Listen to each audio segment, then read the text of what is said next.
Border security force में चयनित होने के बाद आपसे मिलने आ रहे हैं। बहुत आर्मी का दूसरा नाम बॉर्डर सिक्योरिटी फोर्स।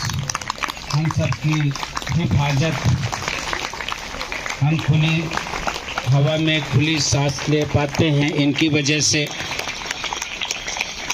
वंदन है, अभिनंदन है। ओपी ग्रुप में सभी बैठ जाएं। एक बार जोर से बोलेंगे भारत माता की। बैठ जाए सभी।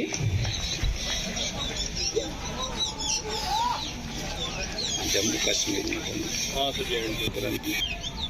नवीन का चयन इस ग्रुप से हुआ था। इस समय जम्मू कश्मीर में पदस्थ हैं बॉर्डर सिक्योरिटी फोर्स पर।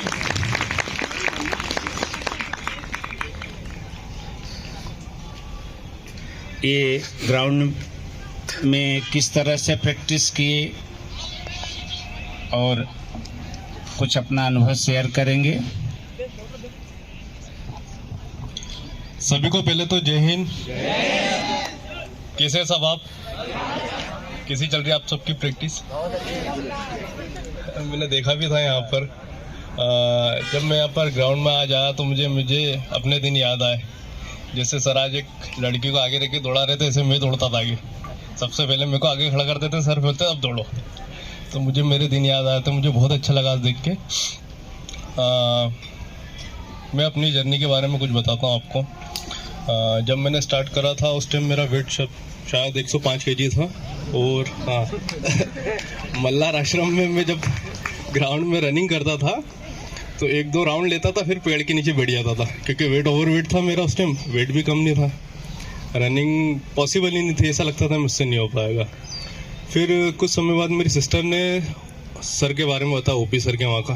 तो मेरे दिमाग में बस एक ही बात है, पैसा देना पड़ेगा कहीं ना कहीं जाके। एक ही दिमाग में थॉट्स था कि क्या होगा। फिर जैसे गूगल पर सर्च करा तो सबसे पहले सर का ही नाम आया, OP Jaiswal physical training centre का। फिर सर को कांटेक्ट करा, मैं सर से मिला। उस टाइम सर के वहाँ गया, मैंने पूरी सिचुएशन बताई सर को। ऐसी बात है सर, मेरा वेट इतना है। सर ने पूरा देखा मेरी हाइट वेट, तो सर ने बोला आप तो ओवर वेट हो बहुत ज़्यादा। उस टाइम मैंने भी ये सोचा कि क्या होगा, मेरा कुछ पता नहीं चल रहा था। फिर यहाँ पर ग्रुप में आया मैंने ज्वाइनिंग करी यहाँ पर। तो उस टाइम 2 धावक हुआ करते थे, एक आगे दौड़ता था और एक सबसे पीछे दौड़ता था। सबसे आगे वाले का तो नाम नहीं पता, पीछे वाला मैं जरूर था।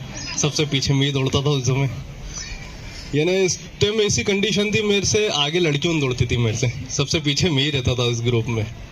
तो फिर जैसे जैसे प्रैक्टिस करते गया, धीरे धीरे वेट कम करते करते मेरा वेट उस टाइम 70 kg के समथिंग आ चुका था। जब मेरा 2022 में मेरा फिजिकल था BSF के अंदर, तो सर बहुत मोटिवेट करते थे। सर मुझे खुद सेल्फ ले जाके खुद दौड़ाते थे, मुझे इस ग्राउंड के बाहर के राउंड लगवाते थे, मुझे हील भी सर मेरे को सेल्फ करवाते थे। जब आपकी प्रैक्टिस का जब लास्ट स्टेज आएगी उस टाइम सर आपको इतनी हेल्प करेंगे, आप मानोगे नहीं। इतना मोटिवेट भी कर देंगे आपको कि आप सोच भी नहीं सकते। जब मैं खुद ऐसा बंदा था जो लास्ट में दौड़ता था, आज मैं इस जगह खड़ा हूँ, तो आप सोच सकते हो कि आप तो अच्छे दौड़ते हो मेरे से, तो आप तो इस जगह आ सकते हो। इसलिए कभी भी डीमोटिवेट मत होना, कभी भी अपने आप में ऐसा मत लाना कि मैं नहीं कर पाऊंगा। जिस जगह आप हो, यहाँ पैसों से नहीं दुआओं से चलता काम। मैं यही कहना चाहूँगा।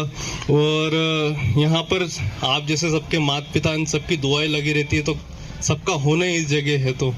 तो आप हमेशा मोटिवेट रहना। सर से आप जुड़े हो, आपका 100% होगा, लेकिन मेहनत आपको ही करना पड़ेगी। ऐसा नहीं आप बैठे बैठे या फिर कोई टाइम पास करोगे तो कुछ भी नहीं होना। इससे आपके समय और आपकी हर चीज़ की आप बर्बाद करो। लेकिन अगर आपको कुछ करना है इस जगह आके, तो आप आपका 100% दो। आप टाइम पास के हिसाब से मत आओ, क्योंकि आपके माता पिताओं की कुछ आपकी इच्छाएं जुड़ी होगी, आपके माता पिताओं की इच्छाएं जुड़ी होगी। अगर आप नहीं कर पाओगे तो वो चीज़ फिजूल है आपके लिए। आप टाइम पास के लिए ना आए यहाँ पर अगर आप आए हो तो आपका 100% दो। आपके जो आपका टारगेट, आपका सपना है, उसको अचीव करने के लिए आप पूरा मेहनत करो यहाँ पर जितनी हो सके।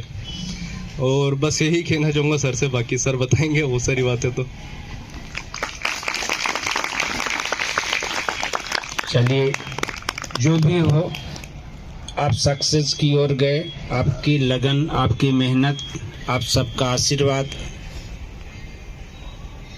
एक वाकया याद आता है कि सबसे पीछे ये दौड़ा करते थे।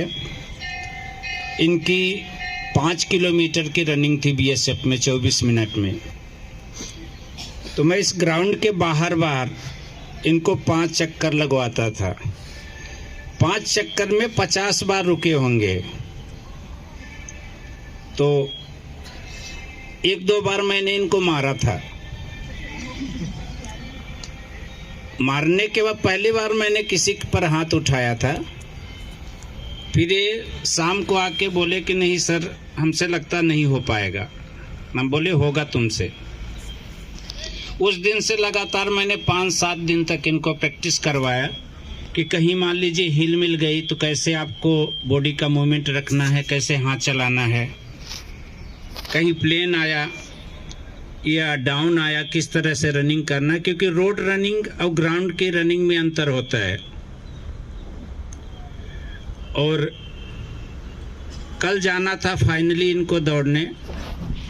मैंने इनको बता दिया था कि तुम अपने स्टाम्प पे लिख लो या कहीं भी लिख लो, तुम्हारा 22 मिनट टाइमिंग आएगा। बस इतना करना कि जो टाइमिंग लिखना अपने माँ के चरणों के नीचे रख करके और किसी भगवान के पास रख देना और चले जाना। और ठीक वही टाइमिंग आया। पीछे फारूक इनका दोस्त खड़ा है। जैसे फिनिश करने के बाद हालत काफ़ी ख़राब हो गई थी इनकी। फारूक ने बताया मुझे कि सर वही टाइम आया है, करेक्ट एक्यूरेट जो आपने बताया था।